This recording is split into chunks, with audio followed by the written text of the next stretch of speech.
to have you back. Let's bring you this now. People earning between 10,000 and 20,000 Rand a month are feeling hammered by rising inflation, and many are currently unable to borrow money from financial institutions or even use other credit.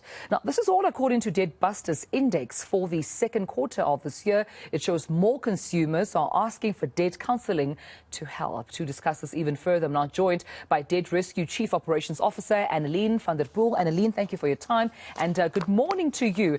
Are South Africans struggling, especially when we look at that pay range of 10,000 and 20,000 Rand? Well, absolutely. I mean, if you, when you think it in relation to your cost, in relation to your expenses, obviously, depending on where you are sitting in terms of income, the biggest impact right now affecting everybody is going to be sitting on things like food, fuel, electricity, etc.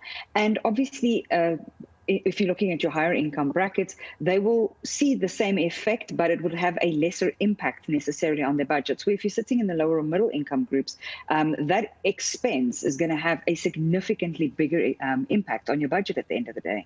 And it seems there's an increase there from consumers asking for debt counselling. I mean, that increase being by 17% compared to the second quarter of 2021. Tell me more about this. Well, absolutely. I mean, as we know, we're sitting a year later. We no longer have the COVID regulations, which means that a lot less uncertainty, for example, that there would have been a year ago in terms of industries being open, job security, for those who weren't affected by the COVID pandemic in terms of job security. It's a lot more stable. But also probably the biggest thing is definitely the fact of what has happened in the last year with regards to, living expense increases. I mean, in spite of fuel price, for example, going down, the reality is it's still sitting at over 39% just in direct impact on our pockets. And the indirect then obviously being how it impacts food goods, anything that's transported by road. So the snowball effect we've seen in the last 12 months has been exponential on the impact on consumer budgets. Now, what about unsecured debt, Annaline? What are you seeing there in terms of, consumers trying to seek more unsecured debt to solve their financial problems? Absolutely. I mean, what we've seen recently from our own surveys, as well as what we're seeing, from example, from either the credit bureaus or even our big credit providers in South Africa, this is the kind of data that they are releasing. What we are seeing is that people are not making it to the end of the month. So in other words, between payday and the next payday, most people, the moment that the debit orders have gone off, one of our big banks actually released the stats to say that 5 days after payday, there's no money left in the bank. And what that means for consumers is they need to put food on the table. They need to come up with solutions, and they unfortunately are going to turn to, for example, existing credit facilities like credit cards and store cards, or incurring loans, maybe payday loans, just to see them through to the next payday. Yeah, and I'm glad you raised that because I wanted to discuss briefly the debt-to-income ratio. I know that in terms of high debt service burden, we're seeing consumers spending about 63% of their take-home pay to service their debt. Under normal circumstances, what percentage of your salary should actually, and ideally be servicing debt? Well, I mean, it would depend on the kind of debt you have. I mean, at the moment you, for example, start incurring asset debt like a house or a car, obviously that would take up a larger portion. They're higher installments and they're longer term and so forth. So that would then obviously affect it. But I mean, you definitely have to look, and I don't want to give a percentage because it is difficult to say depending on the kind of debt that you have.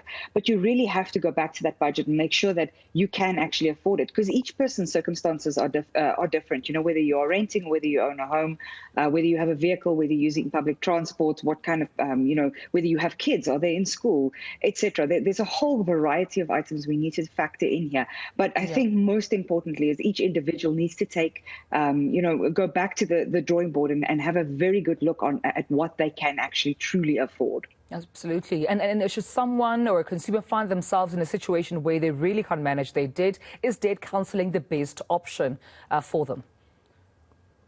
Absolutely. This is part of legislation. It's been around since 2008. And the process has evolved. Everybody partakes. Everybody knows what's expected.